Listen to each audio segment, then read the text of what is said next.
Live from the Washington, D.C. area, all empowered citizens need to know about intelligent use of resources, smart governance, inclusive communities, smart industry, and healthy, thriving urbanization. This is Smart Sustainability, the TV talk about shaping a sustainable future in the digital age with Nicolette DeVidar. Welcome to Smart Sustainability. Great to be back, although I did enjoy the vacation.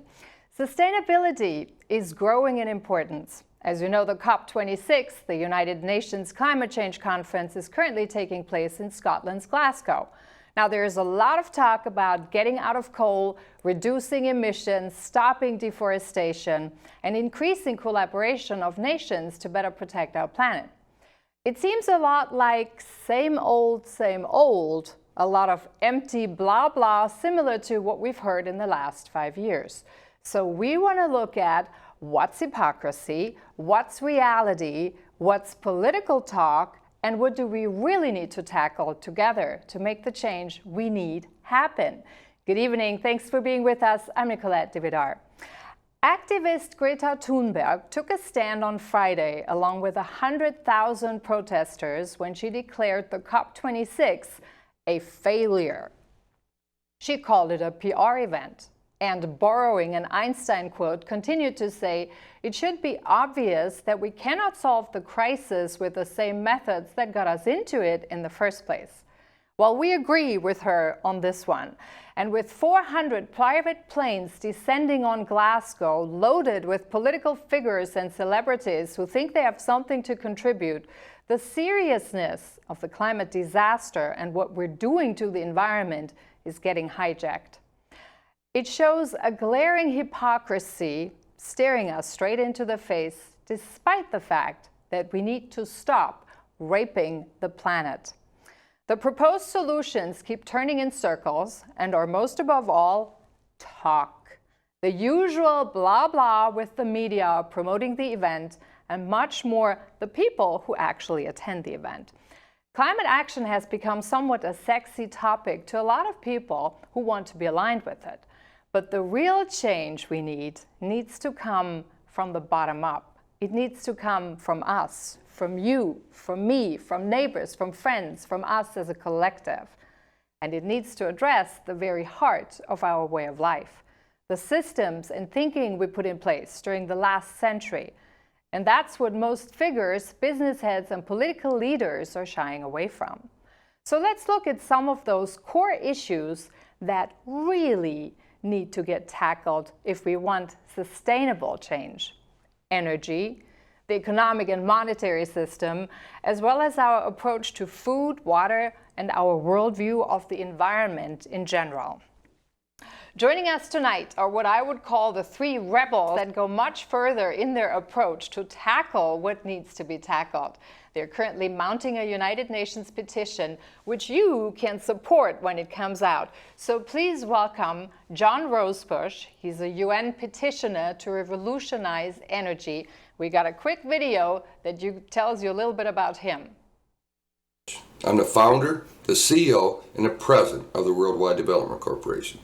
Over the last 16 years, the Worldwide Development Corporation has created a new energy invention that has the capability to power this planet many, many times over, for a fraction of the cost of any energy generation technology that exists today.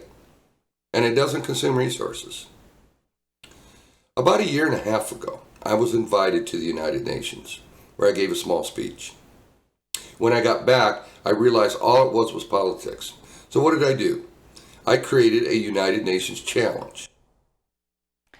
We also had or tried to get James Fuller, who was supposed to join us from a ship in the Gulf where he monitors water and cleans oceans. He wrote Out of Balance, a book about how our way of life is 100 degrees upside down, really. But we do want to play, though he's not joining us yet because of internet issues, we do want to play his video message.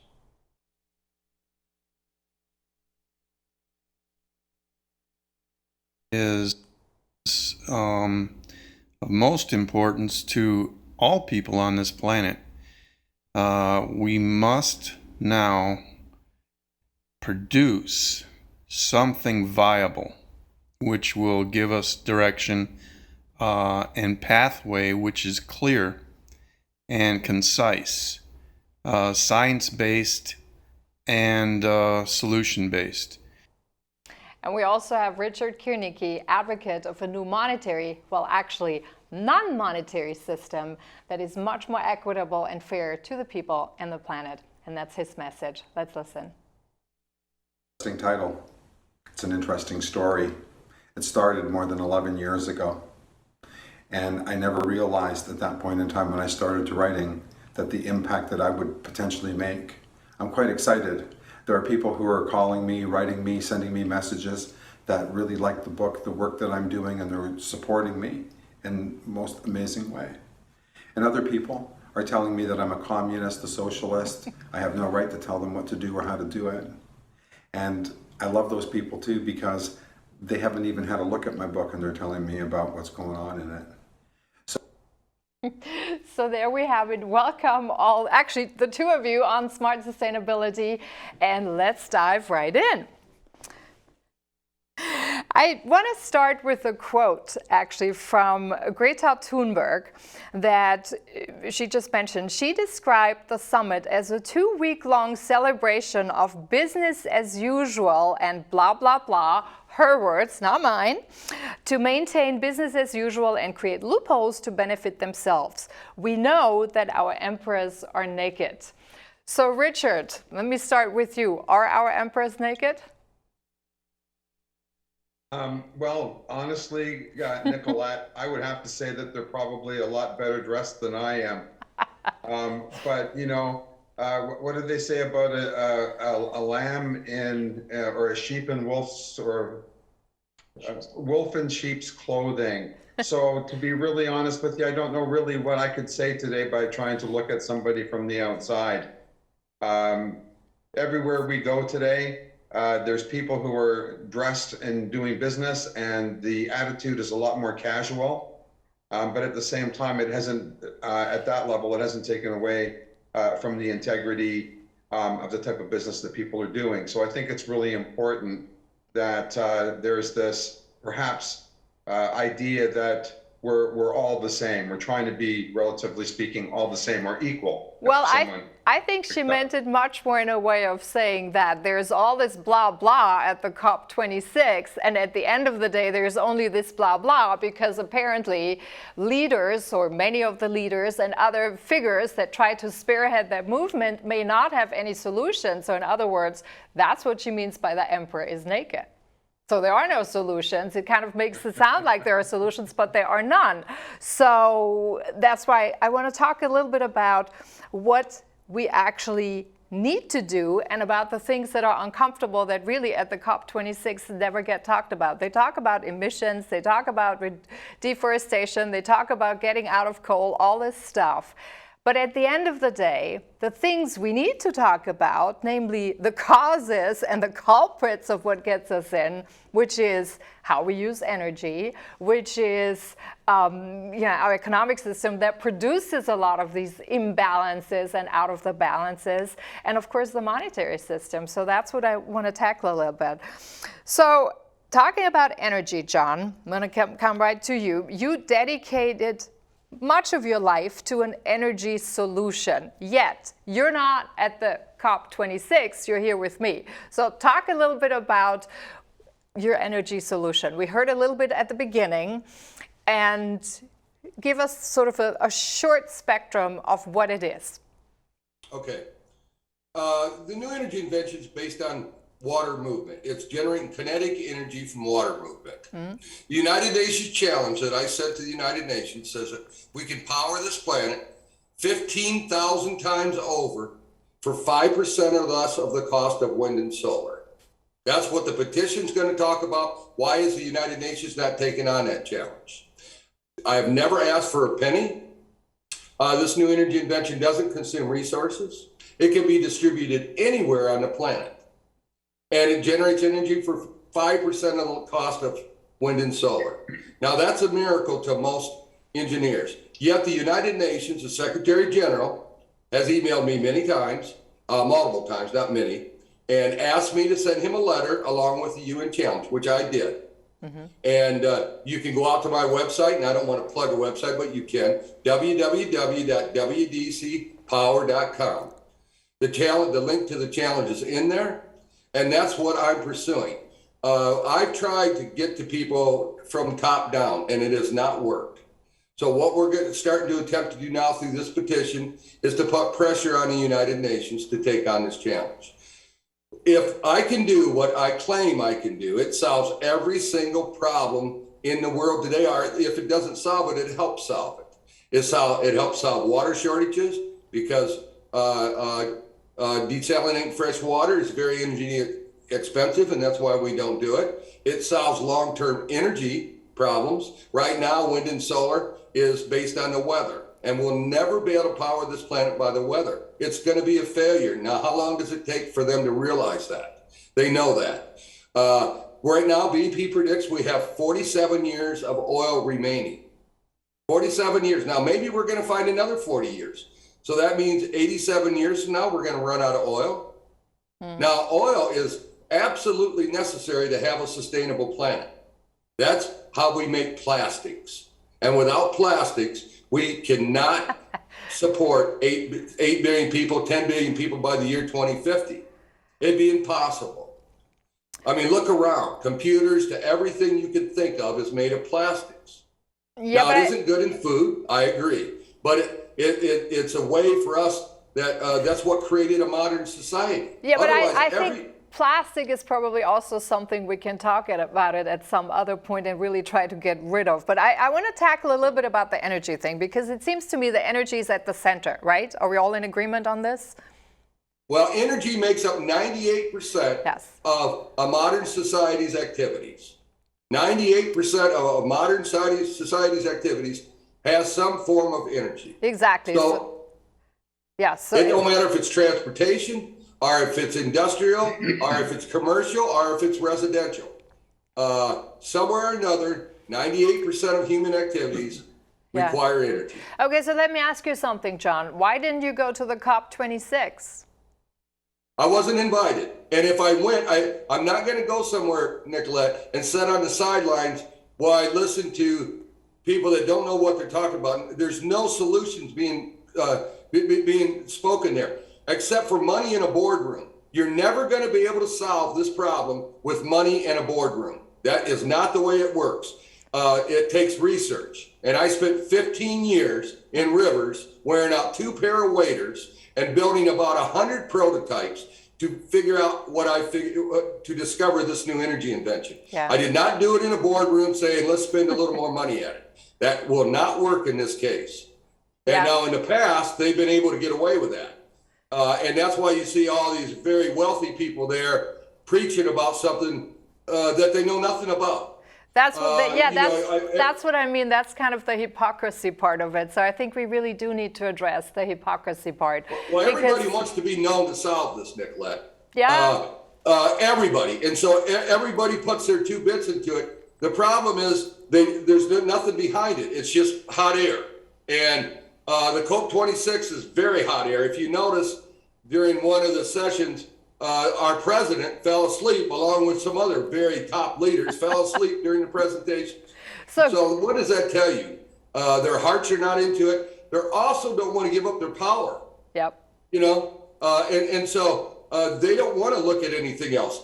If I told you that I told the United Nations in that challenge, I'm not asking for a penny, not 1 penny from anybody. And I'm willing to go there. And if I can't pass that challenge, which 99% of the engineers would think would be a miracle, I'll give up the rights to the company and to the energy invention and go home. Period. So Greta Thunberg was right when she said it's all blah, blah and hot air and nothing really happens. Well, now, if I do pass this challenge, because it is a miracle, no, what you're am not I asking for? Yeah, but we're not talking about the challenge yet, John. So I'm saying, so Greta Thunberg was right when she said the COP26 is mainly just blah, blah, blah, but we're not addressing the issues that we should be addressing. Name one thing Richard, that come out of the COP26 so far. Name one thing. Well, yeah, that's what I'm going to say. So there were a couple of actions, and when you listen to them, actually, when you listen to them, what happened? So the first major deal, as what they said, was more than 100 world leaders promised, the word is promised, to end deforestation by 2030. That seems to me that we still keep exploiting, the planet for another, 9 years? We can't really afford doing that. So, and then it's just a promise. What's worth a promise, right? So that's the other thing. And then the next point was the United States and the EU partnership to cut emissions of greenhouse gas by 2030. 100 countries signed. That's the same issue, obviously, that it's just talk, and yet it's really prolonging and moving the target further out. So yet again, 9 years down the road, which really means nothing up to this point. And then we had another one that said 40 countries committed to shift away from coal. Okay, so nobody says really how we're going to do this, but they say we're committed to shift away from coal. Well, let's see. Let's see. But that also says really that in a way, I think, Greta was right. It's just a lot of hot air and blah, blah, blah. And we need to talk about real solutions. So we talked about energy a little bit. We know that's at the core. We also know, though, and you mentioned that, John, you said that, boardroom and money and these things cannot be solved with money, which brings me to the next one, namely Richard, with the economic system and the role money plays.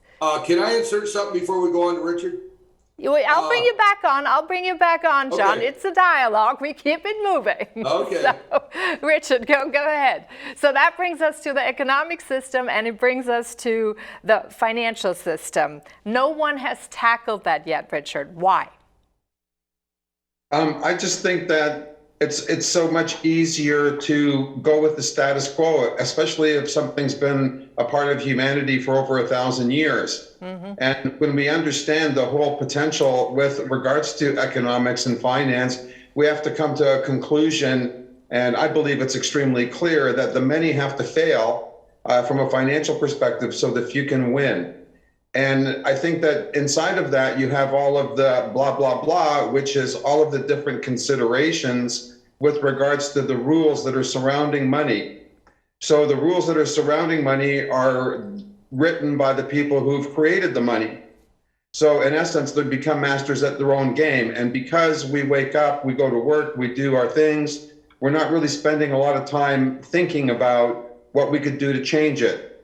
However, in the last few years, we've seen some huge discrepancies in the system of capitalism. For example, there are now more billionaires than we could have ever had imagined, especially within the last 18 months in COVID. So is that sort of an understatement for stating that we make profit when everybody else is suffering?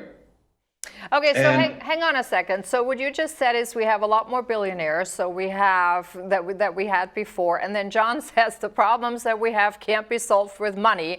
That seems to me that would be a perfect example and really kind of a no-brainer that we take more radical steps to solve the issues we need to solve, right? Agreed, 100%.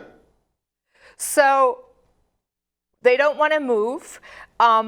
There's all this talk yet, and then here we have an idea that John has, for example, and we're not moving forward. So John, if we actually I want to, before we move forward a little bit, give us some more examples of how the experience you've had since you started pitching your idea to the United Nations, and I think also to US leaders, right, in Congress and things like that. What was kind of the overall take on it? And then from start to finish, why are we stuck with that?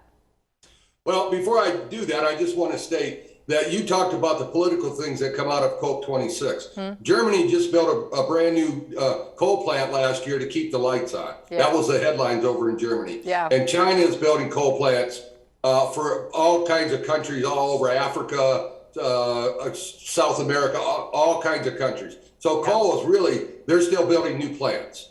But what was my experience? Well, when I got done giving the speech at the United Nations, when I left, I didn't even know I'm based on science. That's what I am. It's all science. This has got nothing to do with monetary anything. Yeah. So I was confused because what they were more interested in is how much money I had. Like as if that made any difference whatsoever. If I was a billionaire or broke, science is science. And they did not pay no attention to the science of the discussion. So wait a minute. Hang on a second here. When you said they were interested in how much money you had, what does that have to do with an idea and functioning prototypes? Well, that was their pitch to me. The next thing, the Department of Energy of the United States, her huge 30-story building. I was invited to talk to the top engineers in the hydro area of the Department of Energy. Mm-hmm. They were intrigued, but all they wanted, and they offered me use of all their laboratories around the United States. All the research has been done already, though. And so really what they were interested in was attempting to find out what I did and steal the invention, period. And because, a lot of the Department of Energy guys that are high up there, they go to work for private enterprise whenever it's offered. That's their avenue to make a lot of money working for, say, a company like GE or Siemens. And I don't want to pick on them, but any company. So they were interested in attempting to steal it. The most intriguing thing, a senior vice president of GE contacted me about a year and a half ago, spent 3 months on the phone trying to entertain what I was doing and talked about our grandkids and everything else. When it come time to partner with me, they turned me down because of conflicts of interest, they said, and also they will not partner with somebody that they can't own it, the majority of it. And that was not going to happen. This new energy invention belongs to the people. I'm not interested in being a billionaire, but I'm also not interested in making other people billionaires. This belongs to the people. And the world's having a problem with that. Yeah. But I'm here to tell you that I'm going to stick to that. The benefits of the intellectual property to this is going to go to benefit people, regular people.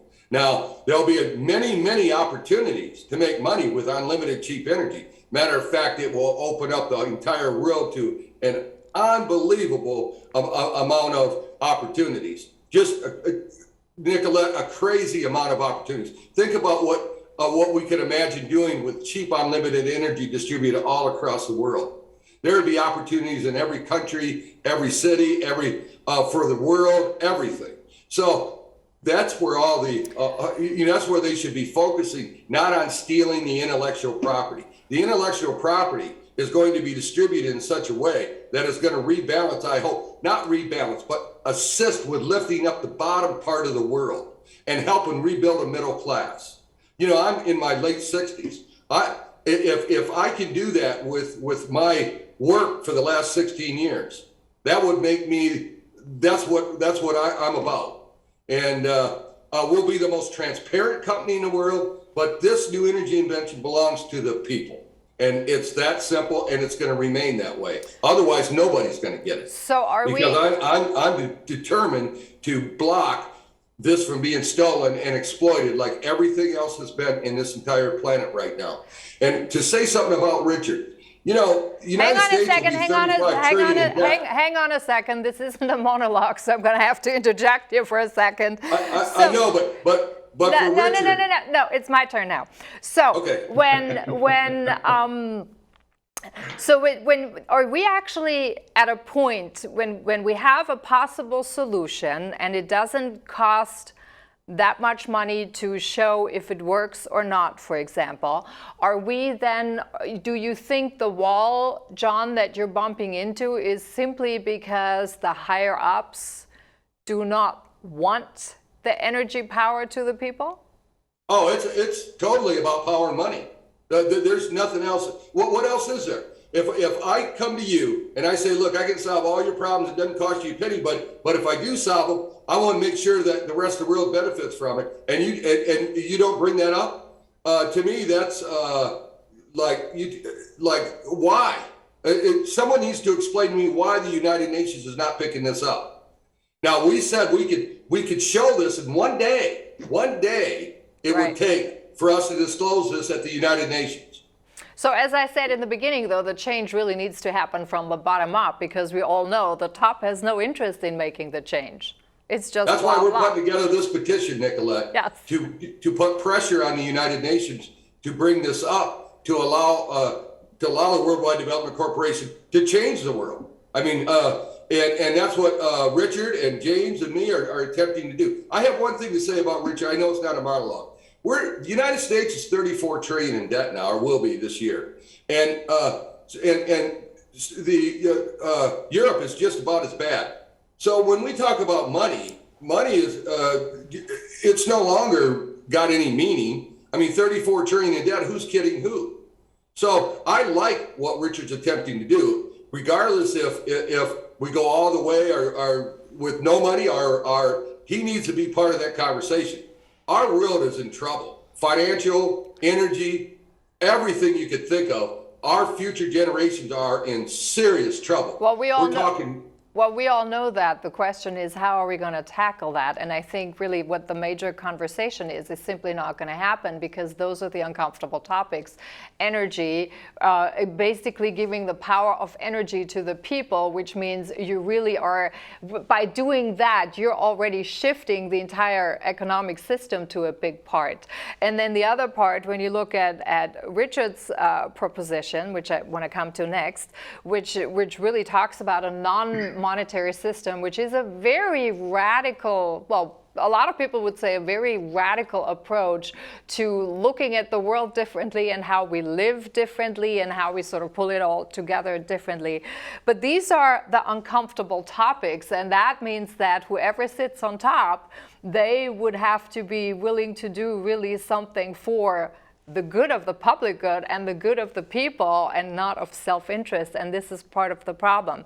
So I want to talk a little bit about, Richard, the economic system and then the non-monetary system. I think John is right when he just said about money, when you think about all the trillions that now are being basically being printed and picked up. It really does make money kind of irrelevant at this point, I think, for the most part.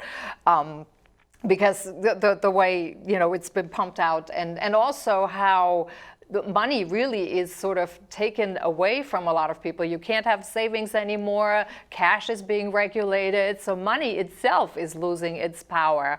And so we're being much more put in a corner and being put in a stronghold. So how do we make the switch to a non-monetary system, Richard? Thanks, Nicolette, and thanks, John. Pleasure to be here and to share. I will say this: we're a society that, at one level, only really looks at the past in a very short-term light and anticipates that past is going to be the same thing that we need for the future. So the simple part of all of this process is that that's gone way beyond its scope. What we need to be able to do is allow for people that have original or new ideas that have been thought out, articulated, and obviously something that is very realistic in the context of what it's expected to do. Mm-hmm. And when we take a look at the cause of a lot of the greed and the corruption and the manipulation that's going on around the world, it all ends up revolving around the money. So if we were smart, we could look at the cause of greed, corruption, and manipulation as capitalism, and I'll keep it simple, the capitalism that we've all grown to, let's just say, misunderstand and not really know, except for those that are the capitalists. But they play by different rules than what we do.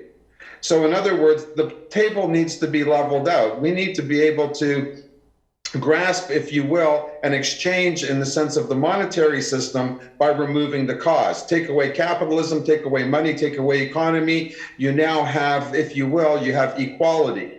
That equality breeds a tremendous opportunity, because now we can go in and fight the problems. So my solution is time, that we all respect and monitor and watch and work in time. Everybody's time agreements become the same. And one thing about time is that it's a God law or a universal law versus capitalism that's a man-made law, and we've talked about the flaws. But in the capitalism marketplace, or in the non-capitalism marketplace, when we're looking at time, we absolutely have full transparency, and transparency builds trust. And when you have trust, you can build equality. And when you have equality, you can build a true democracy that's not based on lobbying for positions and allowing for the people with the deepest pockets to buy into all of these different places. And this is the thing that happens at COP26 or Davos or any of these other exclusive billionaire hangouts with all of the other things, is that they're hanging on to the past and they're not willing to recognize the fact very simply that the cause of the problems, good part of that problem, is the fact that we have an antiquated monetary system. We don't need money. And the only people who are arguing with me profusely about the concept of time equity are the PhDs in economics and the people who have huge egos from the perspective of they think their time is worth more than yours, or it's worth more than mine. And I disagree with that. I think our time is equal. That's a really interesting concept, because I ran into that as well. And I asked people very often, I said, so what makes you think that what you're doing should be more worth than, for example, what I'm doing, or vice versa? And the answer is sometimes really stunning, what I heard from people. So the answer was very often, well, because I'm worth more. And I challenged them and I said, why? What do you base that on? Is your idea better than someone else's? Maybe if it does, then it can do something good for someone else. But if not, then where is this whole idea coming in that some people think because it's them, they need to be paid 100 times or more than the rest of them. But then there's also, though, a fine line to communism, Richard. I do want to define that a little bit, or clarify that a little bit, so there's no confusion in that. So when you look at, what's your take on that? Because when you look at communism, for example, they had this idea that everybody's equal, everybody gets paid the same, everybody owns the same, and yet it didn't work, because even then you had a few people at the top that shackled everybody else and really took it out on everybody else. So whether you use capitalism or communism, they're both shackles. One is overt and the other one is covert. It doesn't really, there's no big difference. So what is your difference, your system, how is that different from, for example, a communist approach? Well, I mean, again, like you said, Nicolette, the communist approach was, pardon the expression, but bastardized by the elite, by the people who were running the show. Yeah. And because there was money on the table, and again, I go back to the root of the problem or the cause, if you're going to keep any kind of a monetary system in place, you're going to continue to have the greed, manipulation, and the corruption. Yeah. These days, I'm talking to all sorts of people who are talking to me about a circular economy, or they're talking about what is that? A quantum economy. All of these different things. It doesn't make any difference what they call them. It's still exactly the same thing. It's still a monetary system. Yeah. When we get rid of the monetary system, we remove all our limitations. When there's no cost for anything, John's solution, as an example, would be braced. But you see, yeah. and John knows this better than most of us, but the simple reality is we had a guy by the name of Tesla who proved that we could get power for free. Yep. And we all know that Edison, basically wanted to monetize that so that the wealthy could continue to get wealthy and get richer and richer, yep. and continue to eliminate the opportunities for those of us who end up working for the elite. Yeah. And let me tell you, you want to stop the process, you want to go away from capitalism, and you want to stop the process so the elite are powerless, stop working for a month. Okay, let's just stop the whole world. And I'm so grateful for professional doctors and teachers who are walking away from their professional jobs because of the tyranny imposed of governments. And now I hope these people all open up their own private schools, their own private clinics, and get the economy, if you will, going that way with regards to what you were talking about, Nicolette, which is the foundation. Let's get a foundation of people that believe in a monetary or a non-monetary system that's based on time. We can utilize the blockchain, today's current technology, to make sure that all of us work our 40 hours a week, and that entitles us to the benefits of other people. And I can hear all the moaning and groaning out there because no one wants to try something new. But the reality is that if we stay stuck in the past and we try to make changes, and I guess this is where the blah, blah, blah came in at the beginning of this interview and chat, the blah, blah, blah is meaningless, and people are starting to get to the point that they're going to understand that. Today we've got BlackRock and we've got Vanguard.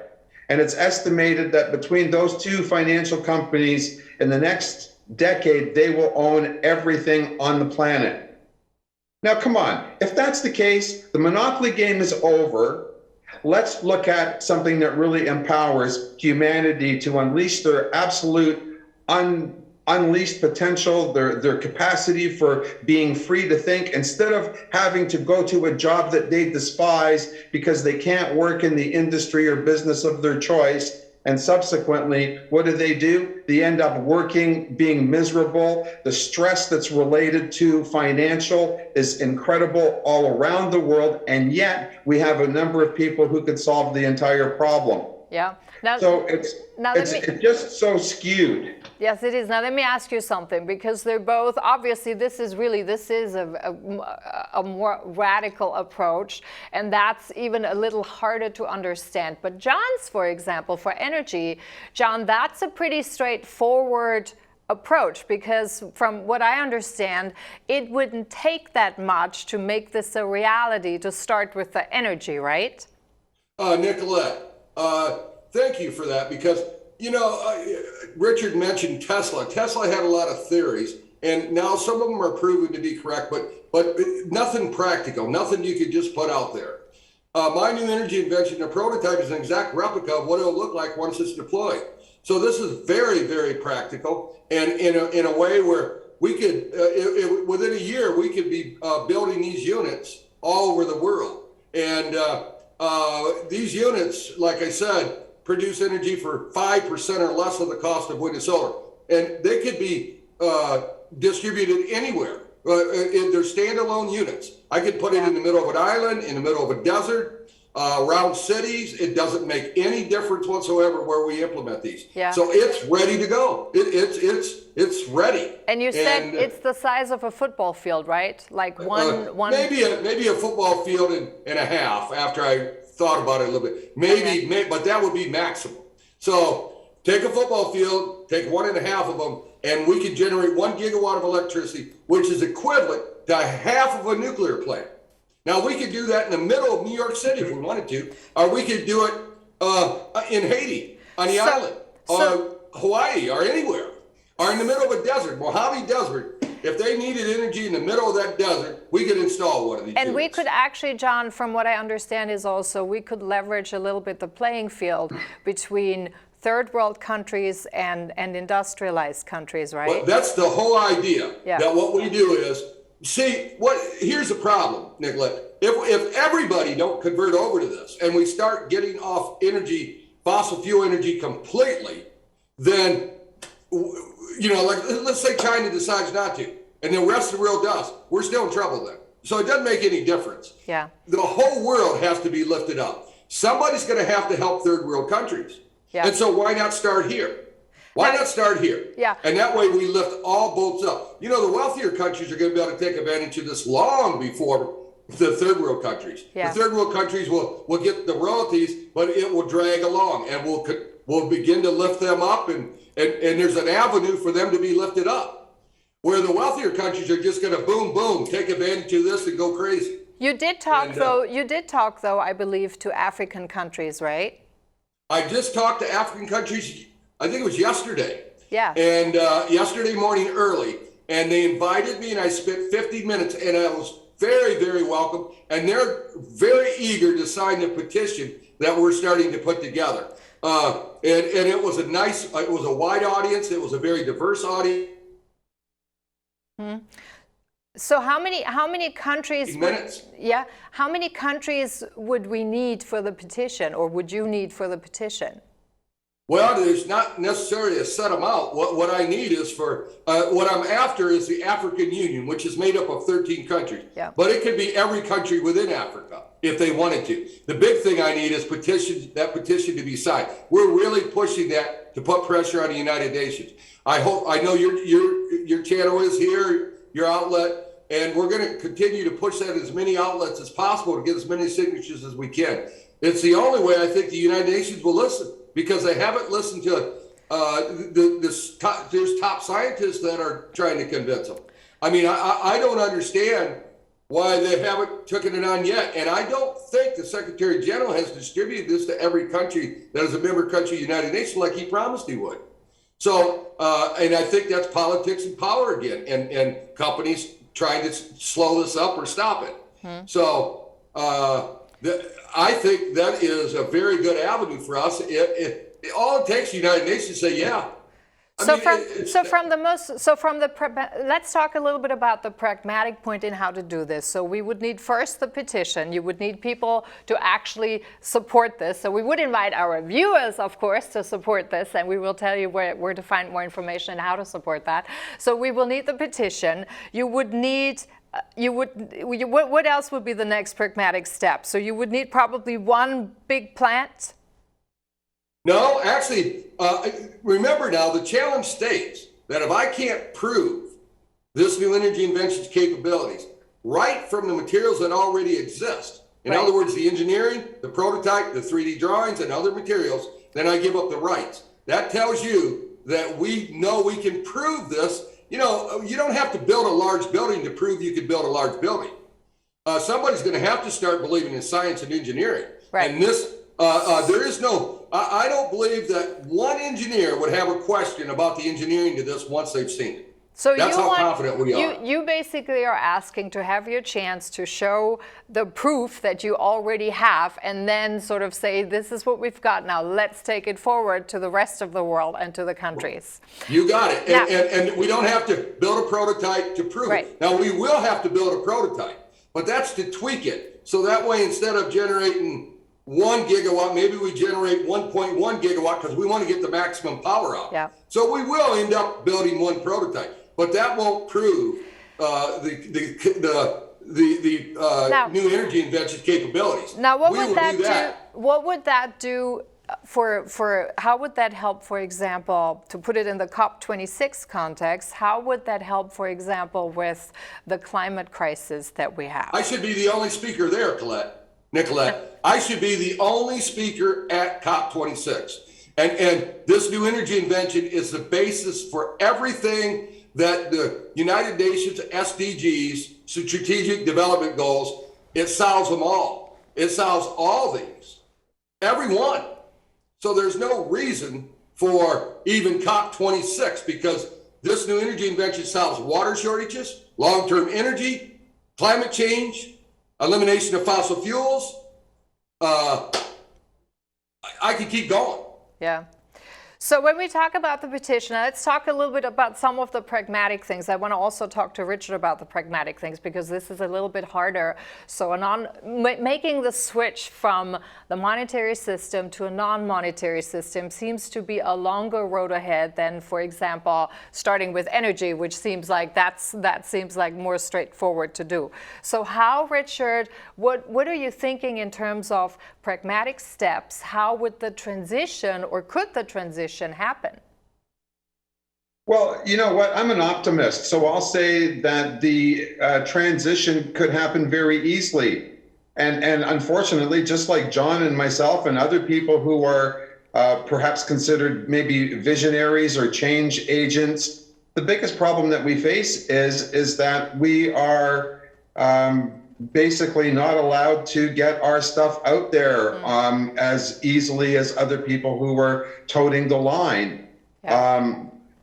When I start talking to people about my idea, I have a lot of really amazing support.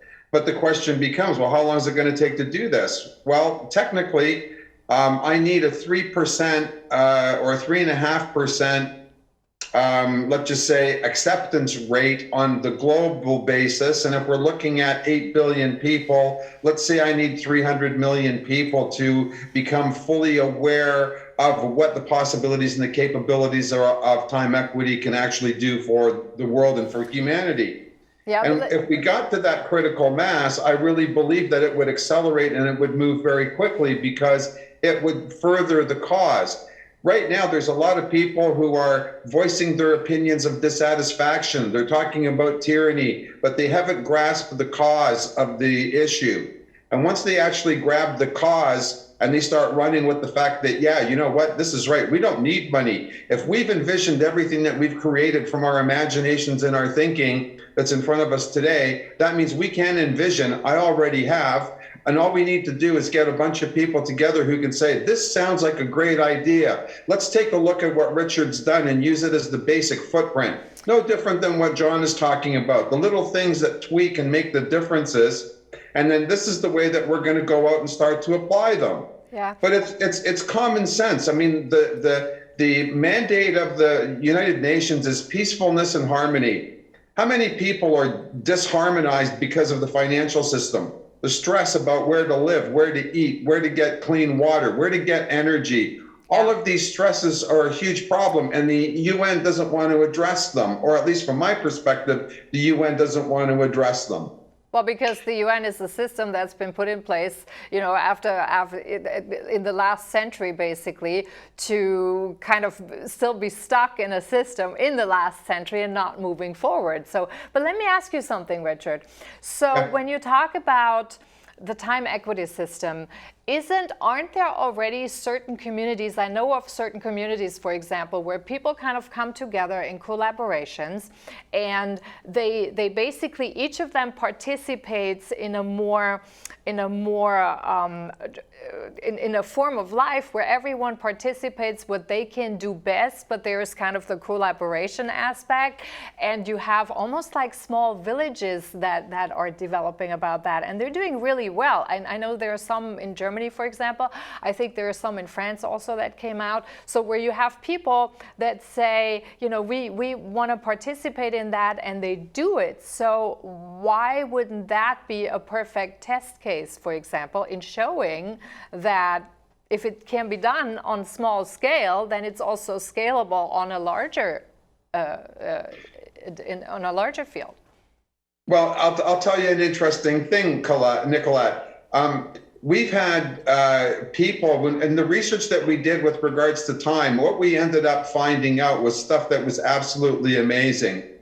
And what we ended up finding out was there were people who had already created, even back in the 1930s, they created time bank for people who needed to get something done, but they didn't have the skills, and they could exchange that skill with somebody else.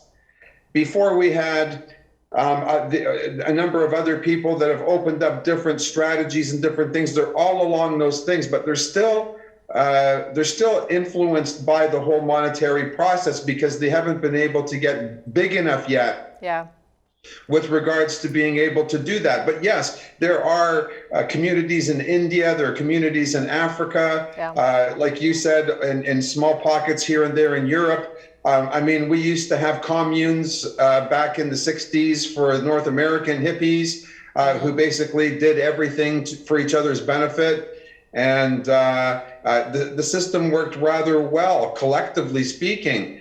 But today's difference is the technology that we have to be able to make that time become the actual moment of the integrity of the system. And today, because I mentioned before, we have blockchain that can actually monitor everybody's, I mean, almost everybody has a cell phone.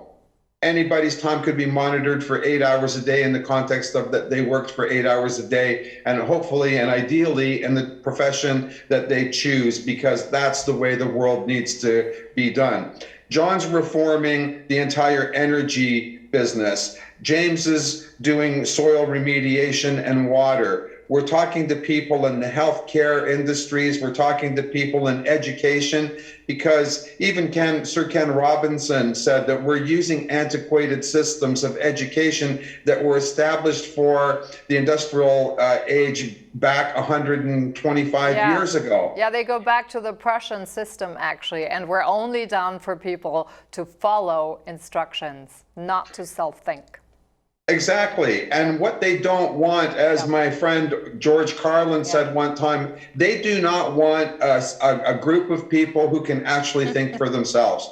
What they want are people who don't think, don't question, and go with the flow. And unfortunately, we have a really large group of that happening today.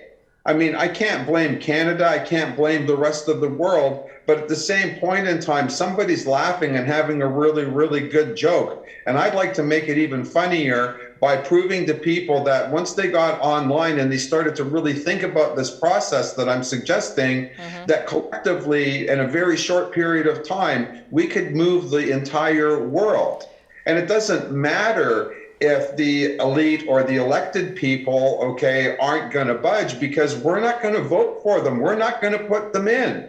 We're not going to go to their factories and their companies to work. Imagine what would happen, and I'm not picking on anybody, but imagine if, as an example, one of our largest distributors, I ordered 4 bottles of cologne to come in, and they came in 4 huge boxes. Yeah.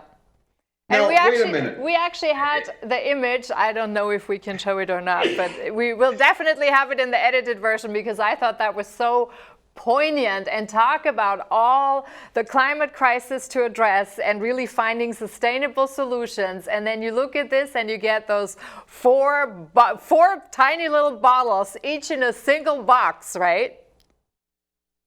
Nicolette, it's crazy because these people are multi-billionaires. Their businesses have multi-billions of retained earnings within their corporations. And they can't turn around and figure out that 4 things are going to one address, put them all into one box.